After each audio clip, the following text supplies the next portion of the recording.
Video में हम दिवाली की पूजा का वीडियो शेयर कर रहे हैं और ये मेरे घर का मंदिर है और इसको हमने एक दिन पहले ही साफ कर लिया है, नए कपड़ा बिछा दिया है और अच्छे से इसकी सफाई कर ली है। और नीचे जमीन में हम पूजा करेंगे दिवाली की, तो उसमें मैंने चौक डाल दिया है और इसके बाद हमने पटा रख दिया है, पूजा का पटा।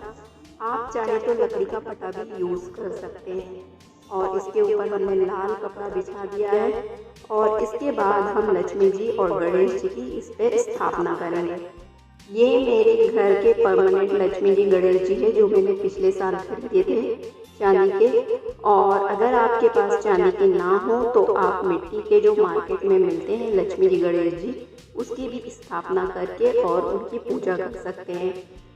लेकिन उसमें एक प्रॉब्लम होती है कि उन लक्ष्मी जी और गणेश जी को हर साल आपको सिराना पड़ता है। तो पूजा की विधि विधान इस वीडियो के थ्रू मैं आपसे शेयर करूंगी कि किस तरीके से हम लक्ष्मी जी गणेश जी की पूजा करते हैं दिवाली में, और बहुत ही आसान तरीके से हम उन चीज़ों को कैसे उपयोग में लाएंगे ये सब शेयर करने वाली हूँ। तो वीडियो को अंत तक जरूर देखिएगा। हमने अपने दियों को भी तैयार कर लिया है और इस तरीके की 3 बातियाँ होती हैं, तो फूल बाती और ये लंबी वाली जो मेरी बेटी उसको अच्छे से कर रही है, क्योंकि इसको थोड़ा हमको पतला करना पड़ता है हाथ में ऑयल लगा के, तो इस तरीके से इनको पतला करना पड़ता है। और एक जो थ्रेड वाली होती है वो बाती, तो हम इसमें ये बातियाँ यूज़ करेंगे। और ये मानता है कि धनतेरस में कुछ न कुछ चांदी, सोना, पीतल हमें खरीदना चाहिए, या कोई भी बर्तन भी खरीद सकते हैं अपनी क्षमता के अनुसार। तो इस साल मैंने ये दिया पीतल का खरीदा है धनतेरस के दिन।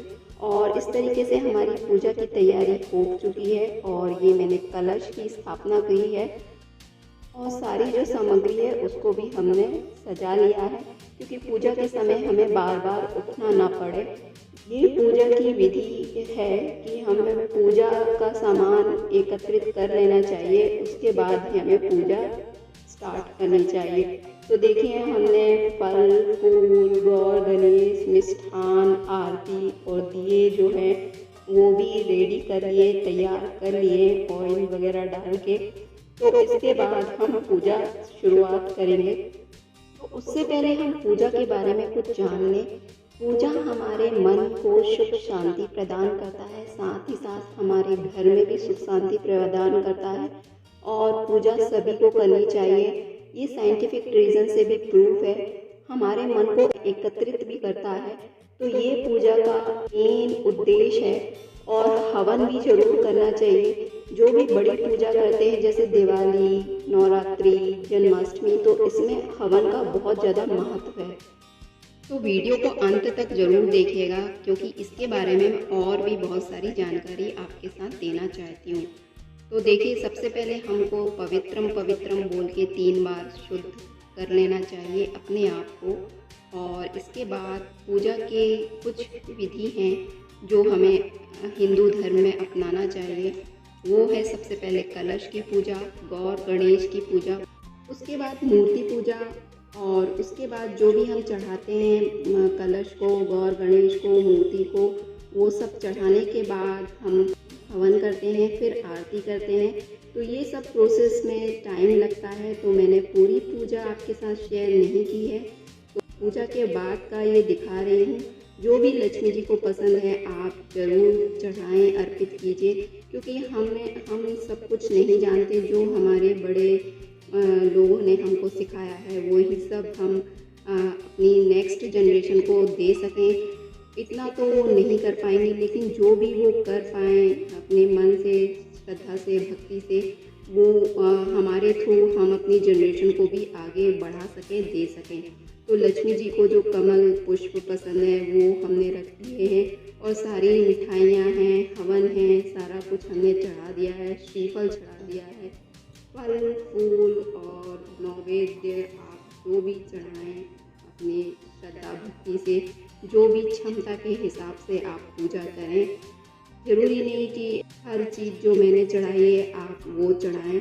आपके घर में जो भी चीज़ है वो चीज़ आप माता लक्ष्मी जी को चढ़ाइए, गणेश जी को चढ़ाइए। और भगवान कभी ये नहीं बोलते कि हमें आप ये चढ़ाइए वो चढ़ाइए। अपनी श्रद्धा भक्ति जो भी आपके पास है तो आप उनको गुड़ का भी भोग लगा सकते हैं। अगर आप मीठा नहीं चढ़ा सकते, आप एक नारियल श्रीफल का भी भोग लगा सकते हैं, क्योंकि भगवान सब जानते हैं। तो हमने आरती भी कर ली है और आरती के बाद का जो दिया है उसको रख दिया है। तो ये पूजा करनी चाहिए और हवन का भी बहुत ज़्यादा महत्व है। इन पूजाओं में तो ज़रूर कीजिए। कुछ बातें मुझे आपसे और शेयर करनी है कि इन बड़ी पूजाओं में हम हवन क्यों करते हैं। हवन करना इसलिए भी ज़रूरी है क्योंकि साइंटिफिक रीज़न के हिसाब से जब भी हम हवन करते हैं वो भी बड़ी पूजा रहती है, जैसे दिवाली, नवरात्रि, जन्माष्टमी, तो उसके कारण जो उसमें जो धुआं निकलता है, जो बैक्टीरिया वायरस जो बाहर रहते हैं तो वो मर जाते हैं। तो ये ही हवन का विधान है और हवन करने से हमारी एयर भी शुद्ध होती है और हमारी आत्मा भी पवित्र होती है और मन में आप अच्छे विचार आते हैं। और इसके साथ ही कलश का भी एक महत्व है। कलश रखने से भी देवी देवता हैं तो उनका वास रहता है कलश रखने से। तो इसलिए हम जब भी बड़ी पूजा करते हैं तो उसमें कलश की जरूर स्थापना करते हैं। ये है कलश का महत्व। गौर गणेश रखने का भी एक महत्व है। ये तो हमारे माता पिता ने हमें बताया कि जो गोबर के गौर गणेश बनाए जाते थे, लेकिन आजकल नहीं बना पाते हैं, तो इसलिए हमने सुपारी का गौर गणेश बनाया है, तो उसकी स्थापना की है। तो उसका भी एक महत्व है। फिर आती है मूर्ति पूजा। तो मूर्ति पूजा का भी अपना महत्व है हिंदू धर्म में, क्योंकि भगवान को हमने देखा नहीं है, लेकिन पूजा करने से मन में एक सुख शांति मिलती है और घर की सुख शांति और मन की सुख शांति के लिए हम पूजा करते हैं। तो ये सारे पूजा के बेनिफिट हैं, लाभ हैं। तो आप ज़रूर पूजा कीजिए, आप भी कीजिए, अपने बच्चों को भी ये सारे जो हमारी संस्कृति है उनको सिखाइए। हम हर कुछ सिखाते हैं, बट ये भी चीज़ें हमारे बच्चों को आनी चाहिए।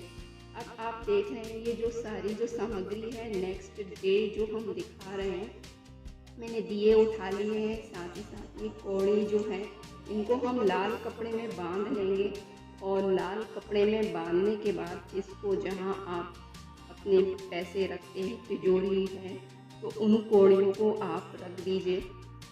तो ये पूजा में कुछ चीज़ें मैं आपसे शेयर कर रही हूँ। तो आप अपने घर के हिसाब से आप जैसे करते हैं वैसे कीजिए।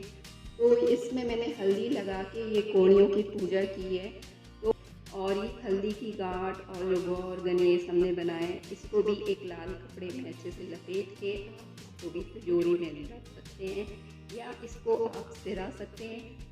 तो इसके बाद देखिए मैंने 2 थाली बनाई है। एक में प्रसाद की थाली है और नारियल है। जो नारियल हमेशा जेंट्स फोड़ते हैं क्योंकि उनमें बीजे होते हैं, तो बहुत सारे लोग ये नहीं जानते हैं, तो वो भी ये जान लें कि लेडीज़ लोगों को नारियल नहीं फोड़ना चाहिए।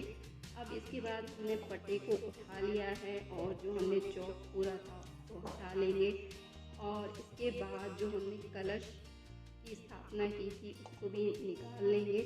और जो एक थाली आपको दिख रही है इसमें जो पानी है, कलश का पानी है, इसमें मैंने सिक्का और अक्षत डाला है। तो ये पानी हम अपने पेड़ों में डाल लेंगे। और बाकी जो सामग्री का अगर आपको उपयोग देखना है कि वो सारी चीज़ें हम कैसे यूज़ करेंगे, तो आप मेरे दूसरे वीडियो चैनल में देखिएगा, गार्डनिंग एंड मी में, तो उसमें आपको बाकी चीज़ों का उपयोग समझ में आ जाएगा। इसके बाद हम उस स्थान में ही हमने जो दिया है रात भर जल रहा था उसको रख दिया है और इसके बाद हमने धूप जला दिया है। अब हम आरती करेंगे और आरती करने के बाद कपूर जलाएंगे और इसके बाद जो हमने प्रसाद रखा है वो प्रसाद को हम सब लोग मिलके ग्रहण करेंगे। अब मैंने आरती की थाली सजा ली है और हमने भगवान श्री गणेश जी लक्ष्मी जी की आरती की है और इसके बाद हम कपूर जलाएंगे और कपूर गौरम करेंगे और इसके बाद हमारी पूजा समापन होगी। पूजा समापन होने के बाद हम सबको आरती देंगे और आरती देने के बाद हम प्रसाद ग्रहण करेंगे। तो ये थी दिवाली की पूजा का विधि विधान। तो इस तरीके से मैं ये घर में पूजा करती हूँ और ये पूजा शेयर करने का मेरा एक ही मकसद था कि हमारे साथ साथ हमारे बच्चे भी इन सारी संस्कृति को भूले ना और इन सब चीज़ों को आगे चल के अपनाएं, क्योंकि हम चले जाएंगे लेकिन कुछ चीज़ जो हमारे थ्रू हमारी नेक्स्ट जनरेशन में रहे, हम ये चाहते हैं। तो ये ब्लॉग जो मैंने पूजा का विधि विधान आपके साथ शेयर किया है, तो आशा करती हूँ आपको ये ब्लॉग मेरा पसंद आया होगा। तो अगर आपको मेरा ये वीडियो और दिवाली ब्लॉग पसंद आया हो तो इसे लाइक, शेयर, सब्सक्राइब कीजिएगा और बेल आइकॉन जरूर प्रेस कीजिएगा ताकि आने वाले वीडियो का नोटिफिकेशन आपको मिल सके। तो thank you for watching this video and do take care of yourself.